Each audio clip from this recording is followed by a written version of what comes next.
rentre dans un mécanisme, c'est la règle d'investissement. Quand vous avez pris des habitudes pathogènes, même si elles sont mauvaises, des habitudes de vie, pour en sortir, ça va vous coûter l'énergie de la sortie, plus toute l'énergie que vous avez mis dedans. C'est pour ça que c'est difficile d'en sortir. S'il suffisait de changer d'attitude, ça va bien, mais sans arrêt, vous allez avoir des choses qui vont vous rappeler l'autre chemin. Et tant que vous ne mettrez pas une énergie suffisante dans le nouveau chemin, eh ben, vous reviendrez toujours dans l'ancien. C'est ça le problème. On ne peut pas, à un moment... Mais je ne dis pas que c'est facile. Je ne dis pas que c'est facile. Genre, si on était tétra une fois, ça ne veut pas dire qu'on le sera tout le temps, quoi. En gros. Même si on pense le contraire. Donc, si vous êtes capable d'un coup, genre quelqu'un décide de changer de vie complètement, il peut tout effacer, du jour au lendemain. Il efface ses relations, il efface sa maison, il efface son lieu, il efface tout. Il part les mains dans les poches. Mais est-ce qu'on est capable de faire ça? Il y en a d'autres qui vont dire non, il faut que ça se fasse progressivement. Puis il y en a d'autres qui ne vont pas le faire. Ils vont faire un pas d'un côté, puis un pas en arrière. Puis en disant ça y est, je l'ai fait. Non. Je vais dire, la balle est dans votre camp. Mais c'est pas facile. C'est pas facile parce que cette règle d'investissement fait qu'elle induit tous vos réflexes, votre manière de penser, votre manière d'être. Et elle dépasse même votre logique. Elle dépasse même votre bonne volonté, votre envie de bien faire. Ça ne suffit pas. Et c'est souvent pourquoi. C'est comme si vous étiez enfermé. C'est-à-dire, quand il vous arrive une catastrophe, ou qu'il vous enferme dans quelque chose, qu'elle soit matérielle, de santé, de relations, vous tombez en enfer.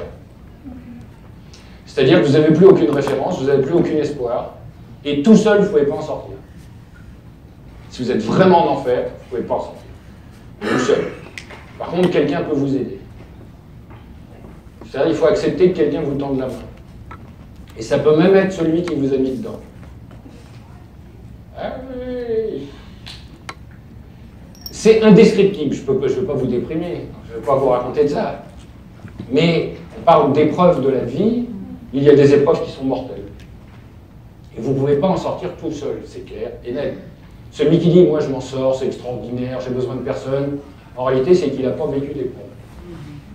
Mais la vraie épreuve, quand vous êtes au fond du fond, il faut qu'il y ait quelqu'un qui vous tende la main. Alors après, il faut l'accepter. On peut aussi se complaire dans sa souffrance. En disant « non, je suis tout seul, personne ne m'aime, regardez comme les gens sont méchants ». Et puis tout le monde vous tend la main, et puis vous êtes là « non, merci ». On existe à travers sa souffrance. Il y a une phrase, un conte kabbaliste que j'aime beaucoup, c'est un rabbin qui est dans sa maison, et puis il y a une inondation. L'eau commence à monter. Bon, alors il monte sur le toit de sa maison, et puis il y a des gens qui viennent avec un bâton, et puis qui lui disent « Rabbin, il faut partir parce que vous allez vous noyer ». Il dit « non, moi j'ai servi l'Éternel toute ma vie, c'est lui qui va me sauver ». Bon, tant pis, le bateau part, il monte, là il a de l'eau jusqu'au cou, il y a un autre bateau qui arrive et qui dit « Rabbin, il faut y aller là, parce que là vous allez vous noyer ». Il dit « non, moi j'ai servi l'Éternel toute ma vie, c'est lui qui va me sauver ». L'autre bateau s'en va. Puis l'eau continue à monter, alors là le rabbin il se lamente, il fait « mon Dieu éternel, moi qui t'ai servi toute ma vie, tu me laisses mourir ici ». Il y a les nuages qui s'ouvrent, il y a une voix céleste qui dit « mais je t'ai envoyé 2 bateaux, qu'est-ce que tu veux que je fasse de plus ?» Donc quand quelqu'un vous apporte de l'aide, c'est pas forcément parce qu'il vous en veut. Maintenant, il y a des gens qui vous offrent un cadeau en attendant un retour. Mais ça, c'est leur problème, pas le vôtre. Vous voyez, ça va y avoir du discernement. Alors tout ça, c'est important parce que c'est un état d'esprit. Si vous êtes dans cet état d'esprit les mains vides, et que vous êtes dans cet état d'esprit avec un fusil chargé, vous n'allez pas réagir pareil. L'oratoire, c'est avoir un fusil chargé. Donc ça veut dire, qu'est-ce que vous allez faire dans cette situation? Si vous n'êtes pas droit dans vos bottes et que vous avez le pouvoir de régler vos comptes. Et là, c'est ce qui peut se passer. C'est pour ça, quand on sert une cause plus grande, alors on n'a pas ces travers. J'ai pas dit que c'était facile. Mais c'est possible. Il y a une sortie, c'est sûr. Vous êtes libre de ne pas la prendre, c'est sûr aussi. Mais encore une fois, l'idée, c'est j'espère pas que vous sortiez de cette prison. Voilà. Donc, et pourquoi? Parce que moins il y en aura dans la prison, plus il y en aura dehors pour aider à sortir. Et c'est vraiment le secret du bonheur. Le bonheur n'est pas dans la prison, il est dehors. Mais la prison, on est dedans. Ben, c'est pas grave, on va s'arranger pour y être le mieux possible, mais pas y rester. Et une transmission, c'est pas mon but, c'est pas de vous donner des outils de plus. c'est pas un stage de plus. Sinon, vous allez en faire des millions. Est-ce que ça va vous rendre heureux? C'est pas sûr. L'idée, c'est de dire, ok, je vous donne des outils, mais ces outils ne servent pas seulement à flatter votre vanité, mais à, moi, je vais avancer sur mon chemin. Et j'ai pas dit que c'était facile. On ne peut pas changer en restant pareil. Pour se réarranger, d'abord, il faut se déranger. C'est un vrai chemin initiatique, c'est-à-dire que c'est une vraie volonté. Vous avez un vrai désir d'avancer sur votre chemin. Si ce n'est pas encore le cas, vous allez voir tout de suite.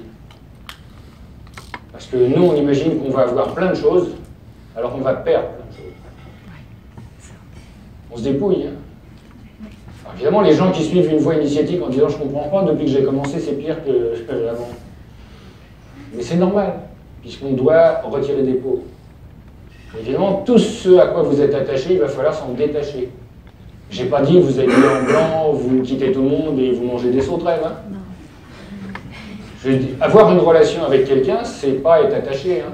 C'est horrible. Hein. Je suis attaché à quelqu'un. Vous vous rendez compte? Vous imaginez ça? C'est juste un boulet, quoi. Donc l'idée, c'est de ne pas être attaché. Être attaché, c'est de l'émotion. L'amour, c'est on fait un. C'est pas pareil. Et comment on va passer de l'émotion à l'amour? Bah, c'est un peu tout le travail.